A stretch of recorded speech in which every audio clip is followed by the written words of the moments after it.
Hello my YouTube family, ಹೇಗಿದ್ದೀರಾ? ಎಲ್ಲರೂ ಚೆನ್ನಾಗಿದ್ದೀರಾ? ಅದೇ ರೀತಿ ನಿಮ್ಮ ಲೈಫ್ನಲ್ಲಿ ಪಾಸಿಟಿವ್ ಆಗಿ ಥಿಂಕ್ ಮಾಡ್ತಾ ಇದ್ದೀರಾ ಅಂದ್ಕೊಂಡಿದ್ದೀನಿ. ಈಗ ಓವರಾಲ್ ಎನರ್ಜಿಯ ಮೂಲಕ ಈ ರೀಡಿಂಗನ್ನು ನೋಡೋಣ.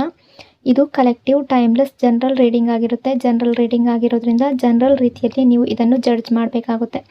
ಅಂದರೆ ಎಷ್ಟು ವಿಷಯಗಳು ನಿಮಗೆ ಮ್ಯಾಚ್ ಆಗುತ್ತೋ, ಎಷ್ಟು ಎನರ್ಜೀಸ್ಗಳು ನಿಮಗೆ ಮ್ಯಾಚ್ ಆಗುತ್ತೋ ಅಷ್ಟನ್ನು ಮಾತ್ರ ತಗೊಂಡು ಬಾಕಿ ಉಳಿದಿರುವ ವಿಷಯಗಳನ್ನು ನೀವು ಅಲ್ಲಿಗೆ ಬಿಡಬೇಕಾಗುತ್ತೆ. ಈ ರೀಡಿಂಗಲ್ಲಿ ಬರುವ ಯಾವುದೇ ವಿಷಯಗಳನ್ನಾಗಲಿ ಫೋರ್ಸ್ಫುಲ್ಲಾಗಿ ನಿಮ್ಮ ಮೇಲೆ ನೀವು ಹಾಕ್ಕೊಳ್ಬಾರ್ದು. ಹಾಗಾದರೆ ಈಗ ರೀಡಿಂಗನ್ನು ಶುರು ಮಾಡೋಣ. ಯಾವ ಪರ್ಸನ್ಗೋಸ್ಕರ ಈ ರೀಡಿಂಗನ್ನು ನೋಡ್ತಾ ಇದ್ದೀರೋ ಆ ವ್ಯಕ್ತಿಯ ಹೆಸರನ್ನು ಕಾಮಾಗಿ ಕೂತ್ಕೊಂಡು ಡೀಪ್ ಬ್ರೀತ್ ತಗೊಂಡು ಮನಸಾರೆ 3 ಬಾರಿ ನೆನೆಸ್ಕೊಳ್ಳಿ. ಅದೇ ರೀತಿ ಆ ವ್ಯಕ್ತಿಯ ಫೇಸನ್ನು ಇಮ್ಯಾಜಿನ್ ಮಾಡಿಕೊಂಡು ಆ ವ್ಯಕ್ತಿ ಮತ್ತು ನೀವು ಒಟ್ಟಿಗೆ ಕಳೆದಿರುವ ಬ್ಯೂಟಿಫುಲ್ ಮೆಮೊರೀಸ್ನ ನೆನಪು ಮಾಡಿಕೊಂಡು ಈ ರೀಡಿಂಗನ್ನು ನೋಡೋದಕ್ಕೆ ಶುರು ಮಾಡಿ. ರೀಡಿಂಗನ್ನು ನೋಡಬೇಕಾದ್ರೆ ವಿಡಿಯೋನ ಲೈಕ್ ಮಾಡ್ಕೊಳ್ಳಿ. ಅದೇ ರೀತಿ ಚಾನಲ್ನ ಸಬ್ಸ್ಕ್ರೈಬ್ ಮಾಡಿಕೊಂಡು ಕನೆಕ್ಟ್ ಆಗಿ. ಆಗ ನಿಮ್ಮ ಎನರ್ಜಿ ಅನ್ನೋದು ಇಲ್ಲಿ ಸರಿಯಾಗಿ ಕನೆಕ್ಟ್ ಆಗುತ್ತೆ. ಅದೇ ರೀತಿ ಈ ರೀಡಿಂಗ್ ಅನ್ನೋದು ನಿಮಗೆ ಸರಿಯಾಗಿ ರೆಸೊನೇಟ್ ಆಗುತ್ತೆ. ಯಾವ ವ್ಯಕ್ತಿಗಾಗಿ ಈ ರೀಡಿಂಗನ್ನು ನೋಡ್ತಾ ಇದ್ರೋ ಈ ವ್ಯಕ್ತಿ ನಿಮ್ಮ ಲೈಫ್ನ ಯಾರೇ ಆಗಿರ್ಬೋದು, ನಿಮ್ಮ ಫ್ರೆಂಡ್ಸ್ ಆಗಿರ್ಬೋದು, ಅಥವಾ ನಿಮ್ಮ ಎಕ್ಸ್ ಆಗಿರ್ಬೋದು, ನಿಮ್ಮ ಪಾರ್ಟ್ನರ್ ಆಗಿರ್ಬೋದು, ನಿಮ್ಮ ಲವರ್ ಆಗಿರ್ಬೋದು, ನೀವು ಕಪಲ್ಸ್ಗಳಾಗಿರ್ಬೋದು, ನಿಮ್ಮ ಕ್ರಶ್ ಆಗಿರ್ಬೋದು, ನಿಮ್ಮ ಲೈಫ್ನ ಒಬ್ಬ ಸ್ಪೆಷಲ್ ಪರ್ಸನ್ ಕೂಡ ಆಗಿರ್ಬೋದು. ಈ ವ್ಯಕ್ತಿಯ ಮನಸ್ಸಿನಲ್ಲಿ ಈವ್ನಿಂಗ್ ಥಾಟ್ಸ್ ಏನಿದೆ, ಅಥವಾ ನಿಮ್ಮ ಬಗ್ಗೆ ಏನು ಕರೆಂಟ್ ಎನರ್ಜಿ ಇದೆ, ಯಾವ ರೀತಿ ಥಿಂಕ್ ಮಾಡ್ತಾ ಇದ್ದಾರೆ ಅನ್ನೋದನ್ನು ಈ ರೀಡಿಂಗಲ್ಲಿ ನೋಡೋಣ. ಈ ಪರ್ಸನ್ ಮೈಂಡ್ನಲ್ಲಿ ಒಂದು ಬಿಗ್ ಚೇಂಜ್ ಕಾಣ್ತಾ ಇದೆ. ಈ ಪರ್ಸನ್ ರಿಲೇಷನ್ಶಿಪ್ ಬಗ್ಗೆ ಅಷ್ಟು ಸೀರಿಯಸ್ ಆಗಿ ಮೊದಲೆಲ್ಲ ಥಿಂಕ್ ಮಾಡ್ತಾ ಇರಲಿಲ್ಲ. ಅವರು ಮೋಸ್ಟ್ಲಿ ಫೋಕಸ್ ಮಾಡ್ತಾ ಇದ್ದಿದ್ದು ಅವರ ಕೆರಿಯರ್ ಬಗ್ಗೆ, ಅವರ ಫ್ಯಾಮಿಲಿ, ಅವರ ಫ್ರೆಂಡ್ಸ್, ಪರ್ಸ್ನಲ್ ಲೈಫ್. ಆದರೆ ಈಗ ಸಿಚುವೇಶನ್ ಸ್ಲೋಲಿ ಚೇಂಜ್ ಆಗ್ತಾ ಇದೆ. ಈ ಪರ್ಸನ್ ಈಗ ರಿಲೇಷನ್ಶಿಪ್ ಬಗ್ಗೆ ಕೂಡ ಡೀಪಾಗಿ ಥಿಂಕ್ ಮಾಡ್ತಾ ಇದ್ದಾರೆ. ಎಕ್ಸ್ಪೆಷಲಿ ನಿಮ್ಮ ಬಗ್ಗೆ ತುಂಬ ಯೋಚನೆ ಮಾಡ್ತಾ ಇದ್ದಾರೆ. ರೀಸೆಂಟ್ ಪಾಸ್ಟ್ನ ಎನರ್ಜಿ ನೋಡೋದಾದರೆ ಈ ಪರ್ಸನ್ ನಿಮ್ಮನ್ನು ತುಂಬ ಇಗ್ನೋರ್ ಮಾಡಿದ ಎನರ್ಜಿ ಕಾಣಿಸ್ತಾ ಇದೆ. ಮೇ ಬಿ ಅವರು ಬ್ಯುಸಿ ಆಗಿರ್ಬೋದು ಅಥವಾ ಎಮೋಷ್ನಲಿ ಡಿಸ್ಟೆನ್ಸ್ ಕ್ರಿಯೇಟ್ ಮಾಡಿದ್ದಾರೆ, ನಿಮ್ಮ ಜೊತೆ ಡಿಸ್ಟೆನ್ಸ್ ತಗೊಂಡಿದ್ದಾರೆ. ಇದರಿಂದ ನಿಮಗೆ ತುಂಬ ಹರ್ಟ್ ಆಗಿದೆ. ನೀವು ಅಂದ್ಕೊಂಡಿರ್ಬೋದು ಇವರಿಗೆ ನಿಮ್ಮ ವ್ಯಾಲ್ಯೂ ಇಲ್ಲ, ಇವರು ನಿಮ್ಮ ಫೀಲಿಂಗ್ಸ್ ಅಂಡರ್ಸ್ಟ್ಯಾಂಡ್ ಮಾಡ್ತಾ ಇಲ್ಲ. ಆ ರೀತಿ ನೀವು ತುಂಬ ಸಲ ಅಂದ್ಕೊಂಡಿದ್ದೀರಾ, ತುಂಬ ಪೇಯ್ನ್ ಪಟ್ಟಿದ್ದೀರಾ. ನೀವು ಇವರ ಹಿಂದೆ ಹೋಗ್ತಾನೇ ಇದ್ರಿ, ಬಟ್ ಆ ವ್ಯಕ್ತಿ ನಿಮ್ಮನ್ನು ಇಗ್ನೋರ್ ಮಾಡ್ತಾನೇ ಇದ್ದರು. ನೀವು ಪ್ರೀತಿ ತೋರಿಸಿದಾಗ ಆ ವ್ಯಕ್ತಿಗೆ ಆ ಪ್ರೀತಿ ಅನ್ನೋದು ಬೇಕು, ಬಟ್ ನಿಮಗೆ ಪ್ರೀತಿ ಕೊಡೋದ್ರಲ್ಲಿ ತುಂಬ ಸ್ಲೋ ಆಗಿದ್ರು. ಆ ರೀತಿ ಎನರ್ಜಿ ಕೂಡ ಕಾಣಿಸ್ತಾ ಇದೆ. ಬಟ್ ಪ್ರೆಸೆಂಟ್ ಎನರ್ಜಿ ಪ್ರಕಾರ ಅದು ಸ್ಲೋಲಿ ಚೇಂಜ್ ಆಗ್ತಾ ಇದೆ. They want to understand you. ಈ ಪರ್ಸನ್ ಈಗ ಥಿಂಕ್ ಮಾಡ್ತಾ ಇದ್ದಾರೆ, ನಿಮ್ಮನ್ನು ಇವರು ಪ್ರಾಪರ್ಲಿ ಅಂಡರ್ಸ್ಟ್ಯಾಂಡ್ ಮಾಡಬೇಕು ಅಂತ ಅಂದ್ಕೊಳ್ತಾ ಇದ್ದಾರೆ. ಮೊದಲೆಲ್ಲ ಇವರು ಇಗ್ನೋರ್ ಮಾಡಿದ ವಿಷಯಗಳು ಈಗ ಅವರ ಮೈಂಡ್ನಲ್ಲಿ ರಿಪೀಟೆಡ್ ಆಗಿ ಬರ್ತಾ ಇದೆ. ರಿಯಲೈಸ್ ಮಾಡ್ತಾ ಇದ್ದಾರೆ ನೀವು ಇವರ ಲೈಫ್ನಲ್ಲಿ ಇಂಪಾರ್ಟೆಂಟ್ ಪರ್ಸನ್ ಅಂತ ಅಂದ್ಕೊಳ್ತಾ ಇದ್ದಾರೆ. ಸ್ಟ್ರಾಂಗ್ ಅಟ್ರಾಕ್ಷನ್ ಎನರ್ಜಿ ಅನ್ನೋದು ಕಾಣಿಸ್ತಾ ಇದೆ.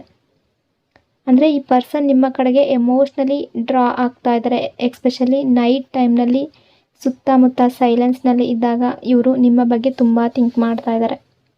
ನೈಟ್ ಥಾಟ್ಸ್ ಯಾವ ರೀತಿ ಇದೆ ಅಂತ ನೋಡೋದಾದರೆ, ನೈಟ್ ಟೈಮ್ನಲ್ಲಿ ಮೈಂಡ್ ತುಂಬ ಕಾಮ್ ಆಗಿರುತ್ತೆ. ಆ ಸಮಯದಲ್ಲಿ ಮೆಮೊರೀಸ್ ಹೆಚ್ಚು ಬರ್ತಾ ಇರುತ್ತೆ. ಅದೇ ರೀತಿ ಈ ಪರ್ಸನ್ ಮೈಂಡ್ನಲ್ಲಿ ನಿಮ್ಮ ಮೆಮೊರೀಸ್ ಬರ್ತಾ ಇದೆ. Old conversation, old moments, old memories ಇವೆಲ್ಲ ಅವರ ಮೈಂಡ್ನಲ್ಲಿ ರಿಪೀಟೆಡ್ ಆಗ್ತಾ ಇದೆ. ಈ ವ್ಯಕ್ತಿಗೆ ಅಡಿಕ್ಷನ್ ಎನರ್ಜಿ ಕಾಣಿಸ್ತಾ ಇದೆ. ಈ ಪರ್ಸನ್ಗೆ ನಿಮ್ಮ ಪ್ರೆಸೆನ್ಸ್ ಒಂದು ಅಡಿಕ್ಷನ್ ಟೈಪ್ ಫೀಲಿಂಗ್ ಆಗಿದೆ. ಅಂದರೆ ನಿಮ್ಮನ್ನು ಕಂಪ್ಲೀಟ್ಲಿ ಫರ್ಗೆಟ್ ಮಾಡೋದು ಇವ್ರಿಗೆ ಈಸಿ ಆಗ್ತಾ ಇಲ್ಲ.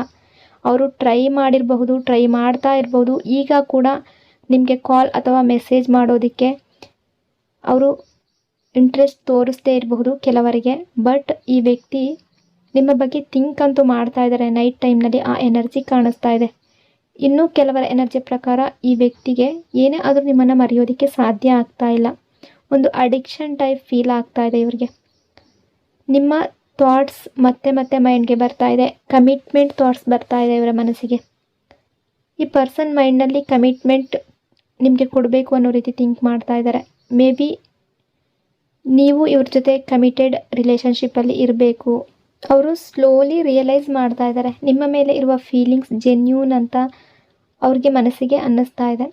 ಇಲ್ಲಿ ಟ್ರಾವೆಲ್ ಎನರ್ಜಿ ಕೂಡ ಸ್ಟ್ರಾಂಗ್ ಆಗಿ ಕಾಣಿಸ್ತಾ ಇದೆ. ಕೆಲವರ ಸಿಚುವೇಷನ್ನಲ್ಲಿ ಇದು ಲಾಂಗ್ ಡಿಸ್ಟೆನ್ಸ್ ರಿಲೇಷನ್ಶಿಪ್ ಆಗಿರ್ಬೋದು. ಮೇ ಬಿ ನೀವು ಮತ್ತು ಇವರು ಡಿಫ್ರೆಂಟ್ ಸಿಟಿಯಲ್ಲಿರ್ಬೋದು ಅಥವಾ ಡಿಫ್ರೆಂಟ್ ಪ್ಲೇಸಲ್ಲಿರ್ಬೋದು. ಬಟ್ ಎನರ್ಜಿಯ ಪ್ರಕಾರ ಈ ಪರ್ಸನ್ ಫ್ಯೂಚರ್ನಲ್ಲಿ ಟ್ರಾವೆಲ್ ಮಾಡಿ ನಿಮ್ಮ ಹತ್ತಿರ ಬರುವ ಪಾಸಿಬಿಲಿಟಿ ಇದೆ ಅನ್ನೋ ಎನರ್ಜಿ ಕಾಣಿಸ್ತಾ ಇದೆ. They feel complete with you. ಈ ಪರ್ಸನ್ ಮೈಂಡ್ನಲ್ಲಿ ಸ್ಟ್ರಾಂಗ್ ಥಾಟ್ ಇದೆ. ಅವ್ರಿಗೆ ಅನ್ನಿಸ್ತಾ ಇದೆ ನಿಮ್ಮ ಜೊತೆ ಇದ್ದಾಗ ಅವರಿಗೆ ಕಂಪ್ಲೀಟ್ ಫೀಲಿಂಗ್ ಬರ್ತಾ ಇದೆ, ಸೆಲ್ಫ್ ಸ್ಯಾಟಿಸ್ಫ್ಯಾಕ್ಷನ್ ಅನ್ನೋದು ಸಿಗ್ತಾ ಇದೆ, ಪೀಸ್ ಸಿಗ್ತಾ ಇದೆ, ಹ್ಯಾಪಿನೆಸ್ ಸಿಗ್ತಾ ಇದೆ. ಇವೆಲ್ಲ ಫೀಲಿಂಗ್ಸ್ ಅವ್ರಿಗೆ ನಿಮ್ಮ ಜೊತೆ ಬರ್ತಾ ಇದೆ. ಇನ್ನು ಕೆಲವರ ಎನರ್ಜಿ ಪ್ರಕಾರ ಈ ಪರ್ಸನ್ ಸಮ್ಟೈಮ್ಸ್ ಲವ್ ಸಾಂಗ್ಸ್ ಕೂಡ ಕೇಳ್ತಾರೆ. ಆ ಸಾಂಗ್ಸ್ ಕೇಳ್ತಾ ಇದ್ದಾಗ ಅವ್ರಿಗೆ ನಿಮ್ಮ ನೆನಪು ಬರ್ತಾ ಇರುತ್ತೆ. ಮ್ಯೂಸಿಕ್ ಮೆಮೊರೀಸ್ ನಿಮ್ಮ ನೆನಪನ್ನು ಟ್ರಿಗರ್ ಮಾಡ್ತಾ ಇದೆ. ಹಾಗಾಗಿ ನಿಮ್ಮ ಬಗ್ಗೆ ತುಂಬ ಥಿಂಕ್ ಮಾಡ್ತಾರೆ. ಮಿಸ್ಸಿಂಗ್ ಎನರ್ಜಿ ಅನ್ನೋದು ಕಾಣಿಸ್ತಾ ಇದೆ. ತುಂಬ ಸ್ಟ್ರಾಂಗ್ ಆಗಿರೋ ಮಿಸ್ಸಿಂಗ್ ಎನರ್ಜಿ ಕಾಣಿಸ್ತಾ ಇದೆ. ಈ ಪರ್ಸನ್ ನಿಮ್ಮನ್ನು ಲಿಟ್ರಲಿ ಮಿಸ್ ಮಾಡ್ತಾ ಇದ್ದಾರೆ. ನಿಮ್ಮ ಪ್ರೆಸೆನ್ಸ್, ನಿಮ್ಮ ವಾಯ್ಸ್, ನಿಮ್ಮ ಕೇರ್, ನಿಮ್ಮ ಬ್ಯೂಟಿ ಇವೆಲ್ಲ ಅವ್ರಿಗೀಗ ನೆನಪಾಗ್ತಾ ಇದೆ. ಇಲ್ಲಿ ಫ್ರೆಶ್ ಸ್ಟಾರ್ಟ್ ಎನರ್ಜಿ ಕೂಡ ಕಾಣಿಸ್ತಾ ಇದೆ. ಈ ಪರ್ಸನ್ ಮೈಂಡ್ನಲ್ಲಿ ಒಂದು ಡಿಸೈರ್ ಇದೆ. ಅವ್ರು ಥಿಂಕ್ ಮಾಡ್ತಾ ಇದ್ದಾರೆ, ನಮ್ಮ ರಿಲೇಷನ್ಶಿಪ್ ಮತ್ತೆ ಫ್ರೆಶ್ ಸ್ಟಾರ್ಟ್ ಆಗಬೇಕು, ನ್ಯೂ ಬಿಗಿನಿಂಗ್ ಬಯಸ್ತಾ ಇದ್ದಾರೆ. ಪಾಸ್ಟಲ್ಲಿ ಹರ್ಟ್ ಆಗಿದ್ರೆ ಅದರ ಬಗ್ಗೆ ಥಿಂಕ್ ಮಾಡ್ತಾ ಇದ್ದಾರೆ. ಕೆಲವರ ಸಿಚುವೇಶನಲ್ಲಿ ಇಲ್ಲಿ ಬ್ರೇಕಪ್ ಎನರ್ಜಿ ಕೂಡ ಇದೆ. ಅದು ನಿಮ್ಮಿಬ್ಬರ ನಡುವೆ ಬಿಗ್ ಡಿಸ್ಟೆನ್ಸ್ ಕ್ರಿಯೇಟ್ ಮಾಡಿದೆ. ಆ ಸಮಯದಲ್ಲಿ ನೀವಿಬ್ಬರು ಒಬ್ಬರಿಗೊಬ್ಬರು ತುಂಬ ಹಾರ್ಶ್ ವರ್ಡನ್ನು ಯೂಸ್ ಮಾಡಿರ್ಬೋದು. ಅಂದರೆ ಇವರು ನಿಮ್ಮ ಮನಸ್ಸಿಗೆ ನೋವು ಮಾಡಿದರೆ ನೀವು ಇವರ ಮನಸ್ಸಿಗೆ ನೋವು ಮಾಡಿರ್ಬೋದು.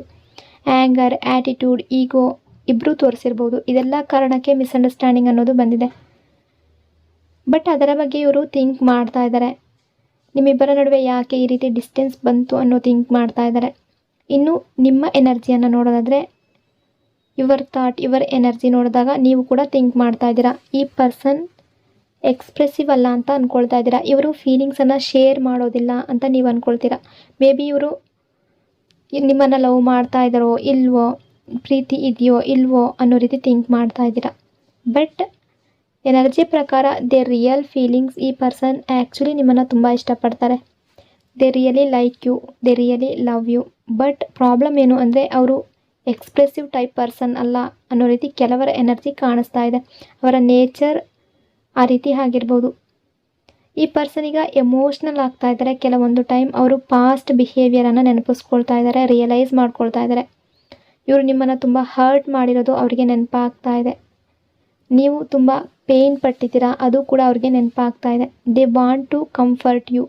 ಈ ಪರ್ಸನ್ ಮೈಂಡ್ನಲ್ಲಿ ಸ್ಟ್ರಾಂಗ್ ಇಂಟೆನ್ಷನ್ ಇದೆ. ಅವ್ರು ಥಿಂಕ್ ಮಾಡ್ತಾ ಇದ್ದಾರೆ, ನಿಮ್ಮ ಡೌಟ್ಸ್ ಏನೇ ಇದ್ದರೂ ಅದನ್ನು ಕ್ಲಿಯರ್ ಮಾಡಬೇಕು. ಈ ರಿಲೇಷನ್ಶಿಪ್ ಬಗ್ಗೆ ಏನಾದರೂ ನೀವು ಡೌಟ್ಸ್ ಇಟ್ಕೊಂಡಿದ್ರೆ ಅದನ್ನು ಕ್ಲಿಯರ್ ಮಾಡಬೇಕು ಅಂತ ಥಿಂಕ್ ಮಾಡ್ತಾ ಇದ್ದಾರೆ. ನಿಮ್ಮನ್ನು ಕಂಫರ್ಟ್ ಮಾಡಬೇಕು ಅನ್ನೋ ಯೋಚನೆ ಇದೆ. Genuinely happy life with you imagine ಮಾಡ್ತಾ ಇದ್ದಾರೆ. ಕೆಲವೊಮ್ಮೆ ಥಿಂಕ್ ಮಾಡಿದಾಗ ಇವರು ಅಂದ್ಕೊಳ್ತಾರೆ, ನಿಮ್ಮ ರಿಲೇಷನ್ಶಿಪ್, ನಿಮ್ಮ ಕನೆಕ್ಷನ್ ಪಾಸ್ಟ್ ಲೈಫ್ ಕನೆಕ್ಷನ್. ಯಾಕೆಂದರೆ ನಿಮ್ಮ ಕನೆಕ್ಷನ್ ಅವ್ರಿಗೆ ನಾರ್ಮಲ್ ಕನೆಕ್ಷನ್ ಅಂತ ಅನ್ನಿಸ್ತಾ ಇಲ್ಲ. ನಿಮ್ಮ ಬಗ್ಗೆ ತುಂಬ ಯೋಚನೆ ಮಾಡ್ತಾ ಇದ್ದಾರೆ. ಬಟ್ ನಿಮ್ಮ ಎನರ್ಜಿಯ ಪ್ರಕಾರ ಇಲ್ಲಿ ಕೆಲವರ ಎನರ್ಜಿ ನಾನು ಹೇಳ್ತಾ ಇರೋದು ಯಾವ ರೀತಿ ಕಾಣಿಸ್ತಾ ಇದೆ ಅಂದರೆ ರಿವೆಂಜ್ ಎನರ್ಜಿ ಇದೆ. ರಿವೆಂಜ್ ಫೀಲಿಂಗ್ಸ್ ಕೂಡ ನಿಮಗೆ ಇದೆ. ನೀವು ಥಿಂಕ್ ಮಾಡ್ತಾ ಇದ್ದೀರಾ, ನಾನು ಎಷ್ಟು ಲವ್ ಕೊಟ್ಟೆ, ನಾನು ಎಷ್ಟು ಕೇರ್ ಮಾಡಿದೆ, ಅವ್ರು ನನಗೆ ಹರ್ಟ್ ಕೊಟ್ಟಿದ್ದಾರೆ, ಅವರು ಕೂಡ ಅದನ್ನು ಫೀಲ್ ಮಾಡ್ಕೋಬೇಕು ಅಂತ ನೀವು ಅಂದ್ಕೊಳ್ತಾ ಇದ್ದೀರಾ. ಅಂದರೆ ನೀವು ಎಷ್ಟು ಈ ರಿಲೇಷನ್ಶಿಪ್ಗೆ ಸ್ಯಾಕ್ರಿಫೈಸ್ ಮಾಡಿದ್ದೀರಾ, ಎಷ್ಟು ಈ ವ್ಯಕ್ತಿಯ ಹಿಂದೆ ಹೋಗಿದ್ದೀರಾ, ಆ ಪೇನ್ ಇವರಿಗೂ ಆಗಬೇಕು ಅನ್ನೋ ರೀತಿ ಥಿಂಕ್ ಮಾಡ್ತಾ ಇದ್ದೀರಾ. ನಿಮ್ಮ ಹಾರ್ಟ್ನಲ್ಲಿ ಇನ್ನೂ ಲವ್ ಇದೆ.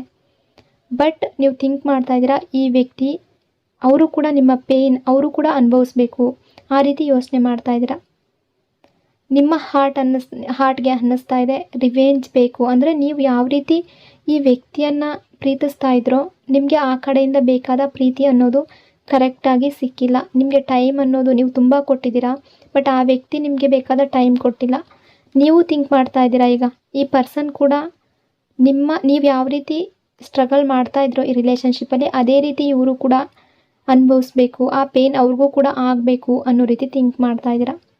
ಇನ್ನು ಈ ಪರ್ಸನ್ ಎಮೋಷ್ನಲಿ ಡೌನ್ ಫೇಸ್ನಲ್ಲಿ ಕಾಣಿಸ್ತಾ ಇದ್ದಾರೆ. ಸಮ್ಟೈಮ್ಸ್ ಅವರು ತುಂಬ ಥಿಂಕ್ ಮಾಡ್ತಾರೆ, ಅವರ ಮೂಡ್ ಆಫ್ ಆಗುತ್ತೆ. ಬಟ್ ಅವರು ಎಮೋಷನ್ಸ್ ಶೋ ಮಾಡ್ತಾ ಇಲ್ಲ. ಯಾಕೆಂದರೆ ಅವರಿಗೆ ಫಿಯರ್ ಇದೆ. ಬೇರೆಯವರು ಇವರನ್ನು ವೀಕ್ ಅಂತ ಜಡ್ಜ್ ಮಾಡಬಾರ್ದು ಅಂತ ಅಂದ್ಕೊಳ್ತಾರೆ. ಓವರ್ ಥಿಂಕಿಂಗ್ ಎನರ್ಜಿ ಕಾಣಿಸ್ತಾ ಇದೆ. ನೀವು ಈ ಪರ್ಸನ್ಗೆ ತುಂಬ ಟೈಮ್ ಕೊಟ್ಟಿದ್ದೀರಾ, ಈ ಪರ್ಸನ್ ಬಗ್ಗೆ ತುಂಬ ಓವರ್ ಥಿಂಕಿಂಗ್ ಕೂಡ ಮಾಡಿದ್ದೀರಾ. ನಾವು ಸಿಚುವೇಶನ್ ರಿವರ್ಸ್ ಆಗಿದೆ. ಈ ಪರ್ಸನ್ ಈಗ ನಿಮ್ಮ ಬಗ್ಗೆ ಓವರ್ ಥಿಂಕಿಂಗ್ ಮಾಡ್ತಾ ಇದ್ದಾರೆ, ನಿಮ್ಮ ಬಗ್ಗೆ ಯೋಚನೆ ಮಾಡ್ತಾ ಇದ್ದಾರೆ. ಇನ್ನು ಕೆಲವರ ಎನರ್ಜಿಯ ಪ್ರಕಾರ ಇಲ್ಲಿ ಕಾರ್ಮಿಕ್ ಸೈಕಲ್ ಎಂಡಿಂಗ್ ಎನರ್ಜಿ ಕಾಣಿಸ್ತಾ ಇದೆ. ನಿಮ್ಮ ರಿಲೇಷನ್ಶಿಪ್ಪಲ್ಲಿ ಒಂದು ಕಾರ್ಮಿಕ್ ಸೈಕಲ್ ಬಂದಿದೆ. ಬಟ್ ನಾವು ಆ ಕಾರ್ಮಿಕ್ ಸೈಕಲ್ ಏನಿದೆ ಸ್ಲೋಲಿ ಎಂಡ್ ಆಗ್ತಾ ಇದೆ. ಮ್ಯಾನಿಫೆಸ್ಟೇಷನ್ ಎನರ್ಜಿ ಕಾಣಿಸ್ತಾ ಇದೆ. ಇಲ್ಲಿ ಮ್ಯಾನಿಫೆಸ್ಟೇಷನ್ ಎನರ್ಜಿ ಸ್ಟ್ರಾಂಗ್ ಆಗಿ ರಿಫ್ಲೆಕ್ಟ್ ಆಗ್ತಾ ಇದೆ. ಮೇ ಬಿ ನೀವು ಈ ಪರ್ಸನ್ನ ಹಾರ್ಟಿಂದ ಮ್ಯಾನಿಫೆಸ್ಟ್ ಮಾಡ್ತಾ ಇದ್ದೀರಾ. ಯೂನಿವರ್ಸ್ ಆ ಎನರ್ಜಿಯನ್ನು ಫೋಕಸ್ ಮಾಡಿದೆ. ಆ ರೀತಿಯ ಎನರ್ಜಿ ಕಾಣಿಸ್ತಾ ಇದೆ. ಇನ್ನು ನೆಕ್ಸ್ಟ್ ಆ್ಯಕ್ಷನ್ ಏನು ಅಂತ ನೋಡೋದಾದರೆ, ಈ ಪರ್ಸನ್ ನಿಮ್ಮ ಬಗ್ಗೆ ನಿಮ್ಮ ಜೊತೆ ಮಾತಾಡಬೇಕು ಅಂತ ಅಂದ್ಕೊಳ್ತಿದ್ದಾರೆ, ರಿಲೇಷನ್ಶಿಪ್ಪಲ್ಲಿ ಬರಬೇಕು ಅಂತ ಅಂದ್ಕೊಳ್ತಾ ಇದ್ದಾರೆ, ಕಮ್ಯುನಿಕೇಷನ್ ಸ್ಟಾರ್ಟ್ ಮಾಡಬೇಕು ಅಂತ ಥಿಂಕ್ ಮಾಡ್ತಾ ಇದ್ದಾರೆ. ಇಲ್ಲಿ ಕೆಲವರ ಎನರ್ಜಿ ಪ್ರಕಾರ 4 hours 4 days ಒಳಗಡೆ ಮೆಸೇಜ್ ಅಥವಾ ಕಾಲ್ ಬರುವ ಪಾಸಿಬಿಲಿಟಿ ತುಂಬ ಜನರಿಗೆ ಕಾಣಿಸ್ತಾ ಇದೆ. ಇನ್ನು ಯೂನಿವರ್ಸ್ ಗೈಡೆನ್ಸ್ ಏನಿದೆ ನಿಮ್ಮ ರಿಲೇಷನ್ಶಿಪ್ಪಲ್ಲಿ ಅಂತ ನೋಡೋದಾದರೆ, ನಿಮ್ಮ ರಿಲೇಷನ್ಶಿಪ್ಪಲ್ಲಿ ಏನೇ ಪೇಯ್ನ್ ಇರಲಿ, ಯೂನಿವರ್ಸ್ ಎಲ್ಲವನ್ನು ಅಬ್ಸರ್ವ್ ಮಾಡಿರುತ್ತೆ. ನೀವು ಹಾಕಿದ ಟಿಯರ್ಸ್, ನೀವು ಹಾಕಿದ ಟ್ರಸ್ಟ್, ಸ್ಟ್ರಗಲ್ ಎಲ್ಲವನ್ನು ಯೂನಿವರ್ಸ್ ಫೋಕಸ್ ಮಾಡಿರುತ್ತೆ. ಈ ಸಿಚುವೇಶನ್ ನಿಮಗೆ ಒಂದು ಇಂಪಾರ್ಟೆಂಟ್ ಲೆಸನ್ ಅಂತ ಅನ್ಕೋಬೇಕು. ನೀವು ಲವ್ ಅಂದರೆ ಪೊಸೆಸಿವ್ ಆಗಿರೋದು ಮಾತ್ರ ಅಲ್ಲ, ಲವ್ ಅಂದರೆ ಅಂಡರ್ಸ್ಟ್ಯಾಂಡಿಂಗ್, ಪೇಷನ್ಸ್, ಸಮ್ಟೈಮ್ಸ್ ಡಿಸ್ಟೆನ್ಸ್ ಕೂಡ ರಿಲೇಷನ್ಶಿಪ್ ವ್ಯಾಲ್ಯೂನ ಟೀಚ್ ಮಾಡುತ್ತೆ. ಹಾಗಾಗಿ ನಿಮ್ಮ ರಿಲೇಷನ್ಶಿಪ್ ಬಗ್ಗೆ ಫಿಯರ್ ಬೇಡ. Trust your heart. True connection ಇದ್ದರೆ ಯೂನಿವರ್ಸ್ ಮತ್ತೆ ರೈಟ್ ಟೈಮ್ನಲ್ಲಿ ಆ ವ್ಯಕ್ತಿಯನ್ನು ನಿಮ್ಮ ಲೈಫ್ಗೆ ಮತ್ತೆ ತಂದೆ ತರುತ್ತೆ. ಸೊ ನಿಮ್ಮ ಲೈಫ್ ಬಗ್ಗೆ ಆಗಲಿ, ನಿಮ್ಮ ರಿಲೇಷನ್ಶಿಪ್ ಬಗ್ಗೆ ಆಗಲಿ, ನಿಮ್ಮ ಫ್ಯೂಚರ್ ಬಗ್ಗೆ ಆಗಲಿ ಪಾಸಿಟಿವ್ ಆಗಿರಿ, ಪಾಸಿಟಿವ್ ಆಗಿ ಥಿಂಕ್ ಮಾಡಿ. ಸೊ ಇಷ್ಟೆಲ್ಲ ವಿಷಯಗಳು ಈ ರೀಡಿಂಗಲ್ಲಿ ಈವ್ನಿಂಗ್ ಥಾಟ್ ರಿಫ್ಲೆಕ್ಟ್ ಆಗ್ತಾ ಇದೆ. ಐ ಹೋಪ್ ಈ ರೀಡಿಂಗ್ ನಿಮಗೆ ಇಷ್ಟ ಆಗಿದೆ ಅಂದ್ಕೊಂಡಿದ್ದೀನಿ. ಇಷ್ಟ ಆಗಿದ್ರೆ ಕಮೆಂಟ್ನಲ್ಲಿ ಕ್ಲೈಮ್ ಮಾಡ್ಕೊಳ್ಳಿ. ಅದೇ ರೀತಿ ವಿಡಿಯೋನ ಲೈಕ್ ಮತ್ತು ಶೇರ್ ಮಾಡೋದ್ರ ಜೊತೆಗೆ ವಿಡಿಯೋನ ಹೈಪ್ ಕೂಡ ಮಾಡಿ. ಈ ಚಾನಲ್ನ ಫಸ್ಟ್ ಟೈಮ್ ವಿಸಿಟ್ ಮಾಡಿದರೆ ಸಬ್ಸ್ಕ್ರೈಬ್ ಮಾಡಿಕೊಂಡು ಕನೆಕ್ಟ್ ಆಗಿ ಇನ್ನೊಂದು ಪವರ್ಫುಲ್ ಡೀಪ್ ರೀಡಿಂಗ್ನೊಂದಿಗೆ ಮತ್ತೆ ಸಿಗ್ತೀನಿ. Until then take care. Thank you so much.